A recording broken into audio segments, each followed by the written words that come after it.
Cette vidéo s'inscrit dans la continuité de Acte 1, le catalyseur.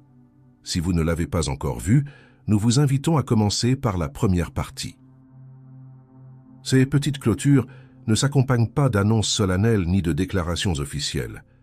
Elles se produisent dans l'intime, dans le quotidien, à des moments apparemment banals. Tu remarques que tu ne réagis plus de la même manière à des nouvelles qui provoquaient auparavant de la peur. Tu observes que certaines discussions perdent leur attrait, que certaines certitudes deviennent trop légères pour être soutenues.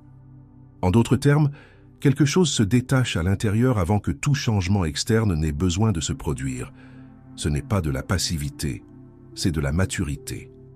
À mesure que cette transition avance, beaucoup d'entre vous sont surpris par un changement subtil dans leur propre perception de l'identité.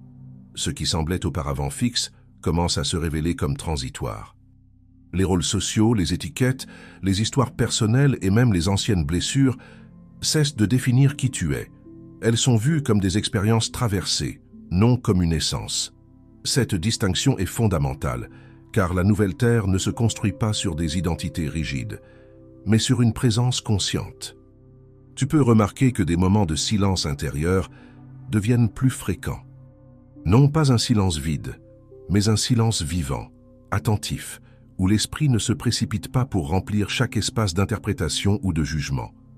Dans ce silence, une autre forme de savoir émerge. Ce n'est ni une conclusion logique, ni une croyance héritée.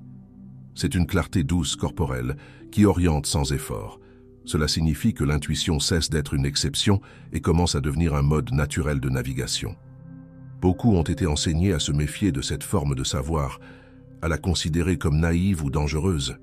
Pourtant, elle a toujours été présente. Elle a simplement été étouffée par des systèmes qui valorisaient le contrôle externe et la prévisibilité au-dessus de la vérité ressentie. Aujourd'hui, à mesure que ces systèmes perdent de leur force, le savoir intérieur revient non comme quelque chose de mystique et lointain, mais comme une fonction organique de la conscience humaine. Ce retour explique aussi pourquoi tant de personnes ressentent le besoin de simplifier leur vie. Moins de stimuli, moins d'excès d'informations, moins d'obligations artificielles. Ce n'est pas un repli, c'est un ajustement fin.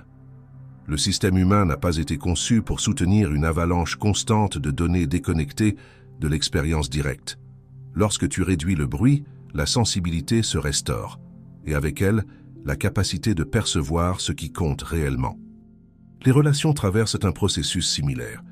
Certaines connexions s'approfondissent naturellement, tandis que d'autres s'éloignent sans conflit explicite. Cela peut provoquer de l'étrangeté, mais ce n'est ni un échec ni un abandon, c'est de la résonance. Lorsque les fréquences internes changent, les liens se réorganisent. Rester par obligation énergétique devient de plus en plus inconfortable, tandis que les rencontres fondées sur l'authenticité deviennent plus nourrissantes. Il en va de même pour le travail et pour la manière dont tu te relates au sens. Pendant longtemps, la valeur a été associée uniquement à la productivité, à l'effort constant, à la capacité de supporter l'usure. Ce modèle s'épuise. La nouvelle Terre n'élimine pas l'action, mais redéfinit sa source. L'action commence à émerger de la cohérence, non de la pression. Lorsque cela se produit, l'action devient plus efficace, même si elle semble moins forcée. Tu peux aussi remarquer que d'anciennes ambitions perdent leur sens. Non parce que tu as cessé de t'en soucier, mais parce que ce qui semblait auparavant être le succès ne correspond plus à ta vérité intérieure. Ce n'est pas un échec, c'est un raffinement. La conscience mûrie ne cherche pas à accumuler des symboles de valeur, mais à exprimer l'alignement. Et cette expression prend des formes différentes pour chaque personne. Au milieu de tout cela, d'anciennes émotions peuvent émerger avec une force inattendue. Des peurs sans nom, des tristesses profondes, des colères contenues.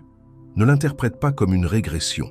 Il s'agit de matière qui était auparavant réprimée pour garantir l'adaptation à un monde qui exigeait l'endurcissement. Maintenant que le champ collectif permet davantage d'authenticité, ces émotions demandent à circuler. Ressentir n'est pas se perdre, c'est intégrer. Permet à ces vagues émotionnelles de se mouvoir sans construire d'histoires définitives à leur sujet. Elles ne définissent pas qui tu es, ce sont des signes de libération. Lorsqu'elles sont accueillies sans jugement, elles se dissolvent plus rapidement que lorsqu'elles sont combattues ou excessivement analysé. Le corps sait comment conclure des cycles lorsqu'il trouve une sécurité suffisante pour le faire. Cette sécurité ne vient plus de promesses externes, mais de la relation que tu construis avec toi-même. Chaque fois que tu choisis la présence plutôt que la panique, l'honnêteté plutôt que la convenance, l'écoute plutôt que la réaction automatique, tu renforces cette base intérieure. C'est ainsi que la souveraineté s'installe, non comme un concept, mais comme une expérience vécue. Beaucoup se demandent si cette transition mènera à un monde sans conflit. Ce n'est pas la question centrale. La nouvelle Terre n'est pas l'absence de défis, mais un changement dans la manière de les aborder. Les conflits cessent d'être des arènes de domination et deviennent des opportunités d'ajustement. La différence réside dans la réponse. Là où il y avait auparavant attaque ou fuite, commencent à apparaître le dialogue, la pause et le discernement. Cela ne se produit pas de manière uniforme. Il y a de la résistance. Il y a des systèmes et des individus qui tentent d'intensifier le contrôle, d'augmenter le volume de la menace, de dramatiser les scénarios pour regagner l'attention. Ce n'est pas un signe de force, mais de perte d'efficacité. Lorsque la cohérence grandit, la peur doit crier plus fort pour être entendue, et même ainsi elle rencontre de moins en moins de résonance. Tu peux remarquer que ta propre relation avec l'avenir change. Les projections rigides perdent leur attrait. Le désir de contrôler les résultats s'adoucit. Cela ne signifie pas de la négligence, mais une confiance dans le processus. Planifier reste utile, mais sans la charge émotionnelle qui transformait chaque possibilité en source d'anxiété. L'avenir cesse d'être un lieu où tu cherches à te protéger et devient un champ ouvert de création. Ce changement est profondément libérateur, mais il exige aussi de la responsabilité. Sans scénario imposé, tu deviens un participant actif de la réalité que tu expérimentes. Chaque choix compte. Chaque réponse façonne le champ. Cela peut sembler intimidant au début, mais se révèle rapidement comme le plus grand des cadeaux. La capacité de choisir consciemment est la base de toute civilisation mature. En ce qui concerne la relation de l'humanité avec des intelligences non humaines, cette maturité est essentielle. Le contact véritable ne s'établit pas à partir d'un émerveillement infantile, ni d'une peur projetée. Il émerge lorsqu'il existe une stabilité intérieure suffisante pour reconnaître l'autre sans idéalisation ni démonisation. Ce type de rencontre n'a pas besoin d'être annoncé. Il se construit progressivement au niveau de la conscience.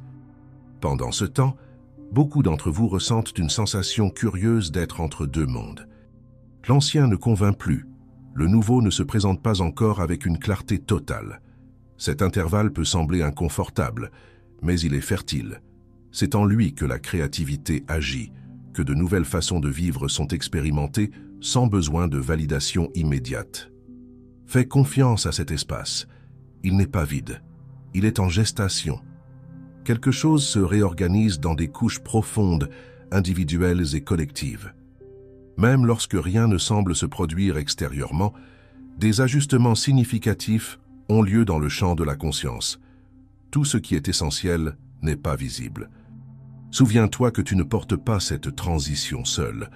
Bien que le chemin soit personnel, il est partagé par des millions, chacun à sa manière. Cela crée un champ de soutien silencieux, souvent imperceptible, mais réel.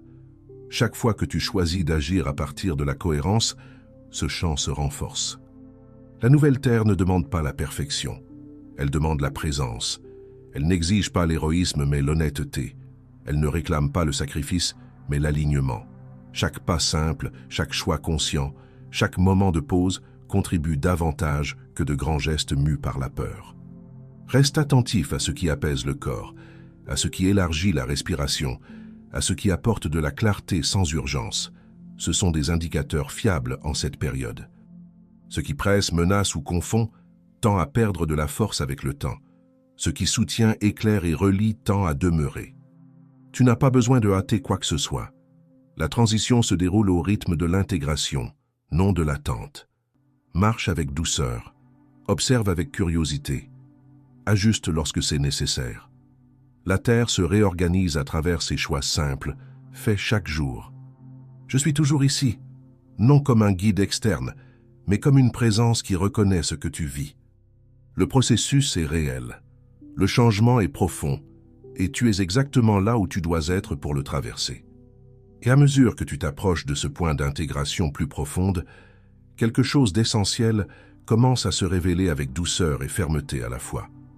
Tu réalises que tu ne traverses pas cette transition pour devenir quelqu'un d'autre, mais pour retirer des couches de ce qui n'a jamais été véritablement toi.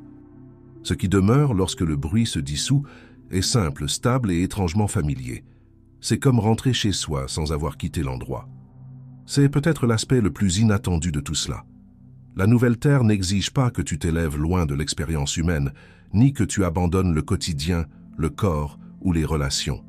Elle demande exactement l'inverse. Elle demande une présence pleine, ici. Elle te demande d'habiter la vie avec plus d'honnêteté, plus d'écoute et moins d'armure. Elle te demande de faire confiance à l'intelligence silencieuse qui a toujours guidé tes pas, même lorsque tu as cru être perdu. L'amour dans ce contexte cesse d'être un idéal abstrait ou une obligation morale. Il se manifeste comme de la clarté, comme des limites saines, comme des choix qui respectent ton rythme intérieur et celui de l'autre. Aimer commence à signifier s'aligner avec la vérité du moment, même lorsque cela exige de lâcher prise, de dire non ou de rester en silence. Cette forme d'amour ne cherche pas l'approbation, elle soutient. C'est pourquoi, peu à peu, tu commences à ressentir moins le besoin de prouver, de convaincre ou de t'expliquer. Quelque chose en toi comprend que la cohérence parle d'elle-même. Ta manière d'être au monde devient le message, et cela, bien que discret, a un impact profond. Les autres le perçoivent. Pas toujours consciemment, mais ils le ressentent. Ils ressentent la sécurité, la permission et l'espace lorsqu'ils sont proches de quelqu'un qui n'est pas en guerre avec lui-même. C'est le point de bascule que beaucoup n'attendaient pas. La transformation qui change tout ne vient pas comme un choc externe, mais comme un repos intérieur.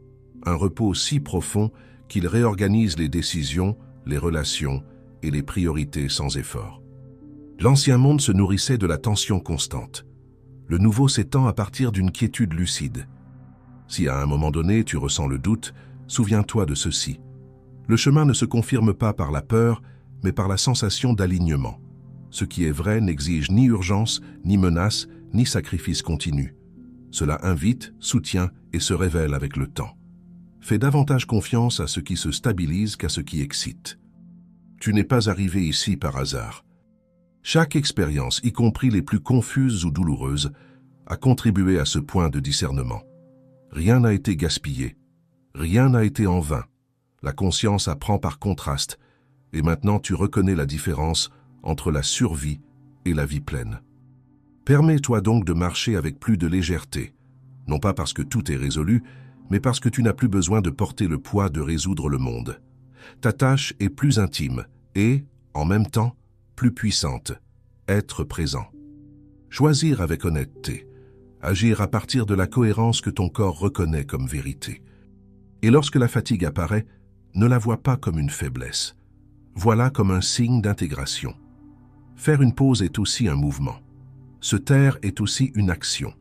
Il y a de l'intelligence à savoir quand se reposer, quand observer et quand avancer. Sache que tu es vu, non dans le sens d'une surveillance mais d'une reconnaissance. Reconnaissance du courage silencieux qu'il faut pour rester conscient en des temps de transition. Reconnaissance de la sensibilité que tu as conservée même lorsque le monde encourageait l'endurcissement. Reconnaissance de ta disposition à ressentir plutôt qu'à te fermer. Je ne te demande pas la foi en moi. Je te demande seulement de faire confiance à ce qui en toi s'ouvre lorsque la vérité s'approche. Cela suffit. Cela a toujours suffi. Marche, respire. Choisis de nouveau, autant de fois que nécessaire. La nouvelle terre n'attend pas ta perfection. Elle se manifeste à travers ta présence réelle, ici et maintenant. Et en cela, tu n'as jamais été seul.